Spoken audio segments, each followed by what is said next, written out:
Mark Twain once said, "The difference between a taxman and a taxidermist is at least the taxidermist leaves the skin." We all have to pay taxes in the state of Oklahoma, but nobody likes it, especially whenever you purchase a new vehicle. Whenever you go into the tag agencies, we're all being surprised by a new sales tax that went into effect. There's a new 1.25% sales tax went into effect July 1st of 2017. Today we're going to talk about how that new tax came about. Then we're going to discuss what taxes we were paying before that, how we don't get any tax credits for our trade-in vehicles, and then also what this is doing to Oklahoma financially. I disagree with this 1.25% sales tax increase, and I think we all need to let our legislatures know that we want it reversed. The sales tax of 1.25% on vehicle purchases is an unfair tax causing a financial burden for many people. House Bill 2433 was approved to help balance the state's budget. According to Randy Ellis of News OK, legislators barely passed this tax on the last day of the legislative session.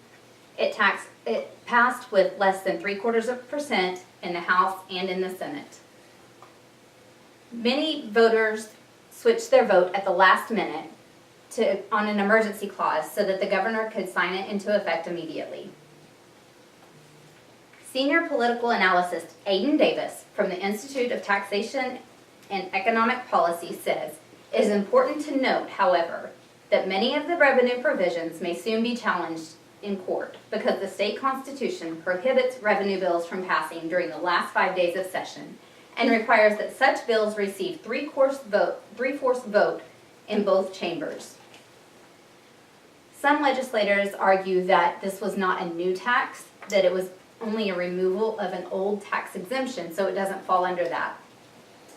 In an interview with Governor Fallin, Randy Ellis quotes her as saying, "There are opinions on both sides," the governor said, adding that some think the bill are constitutional and some think they're not.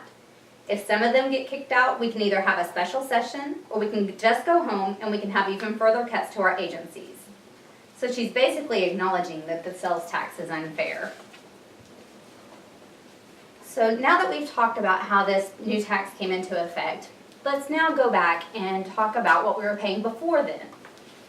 We were paying a 3.25% sales tax on all vehicle purchases. This vehicle tax was assessed by the tax commission on the basis of their purchase price, but that doesn't always come into play. You have to pay off of the taxable value in the Oklahoma system. They will allow 20% below or above retail price, and you're going to pay taxes on that. So on top of your excise tax, you also pay registration fees, title fees, transfer fees, and there are several other statutory fees that are going to be due. So let's just talk about if the state says your vehicle is worth more than you pay. Say you pay $5,000 for a vehicle. The state system says it's worth $10,000. They're going to tax you based on $8,000. So instead of paying 3.25%, you're going to be closer to 5%. And then you add an additional 1.25% on top of that, so you're paying like 6.25% on used vehicles now. Also, another thing that the state does is tax you on the full price of your vehicle. You don't get credit for your trade-in. According to OTC, you're going to pay sales tax on the full price, purchase price of the vehicle. There are no deductions allowed for trade-in credits. The Consumer Reports in a 2017 article said, "Most states require sales taxes to be paid on the difference between the price of your trade-in and the vehicle you're buying, not the full price of the car. But Oklahoma's hitting us for that difference." So that's something you might consider when you're trading in a vehicle. Next, we're going to talk about how this is affecting Oklahoma families. So I work in a tag agency and I see it every day. People come in thinking that they know what they're going to have to pay, and they're getting hit by this extra 1.25%. So if you're paying taxes off of a $30,000 vehicle, under the old system, you would pay about $975 in taxes. With this new 1.25% sales tax, you're going to be closer to like $1,350. So you're talking an additional $375 that people have to come up with out of their pocket. The writer for the Guyman Daily Herald says the Oklahoma Tax Commission records show that House Bill 2433 would have a bigger impact on working class families than on upper income buyers. One reason is because the lower and middle income families devote more of their disposable income to auto and truck purchases than do wealthy Oklahomans.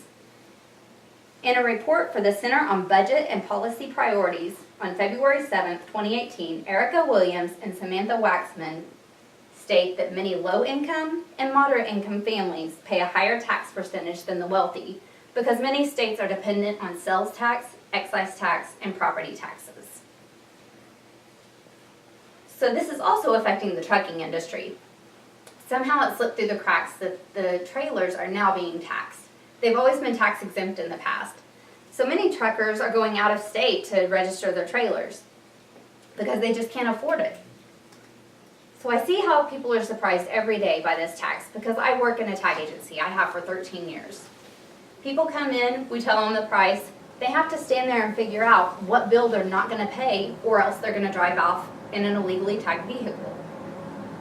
We've talked about how the sales tax came into effect, how we were already paying excise taxes. We've talked about how we don't receive credit for our trade-in vehicles and how this is hurting Oklahoma families financially. I feel that this tax needs to be reversed because it is hurting Oklahoma families financially, and we need to let our legislators know how we feel. Thank you. So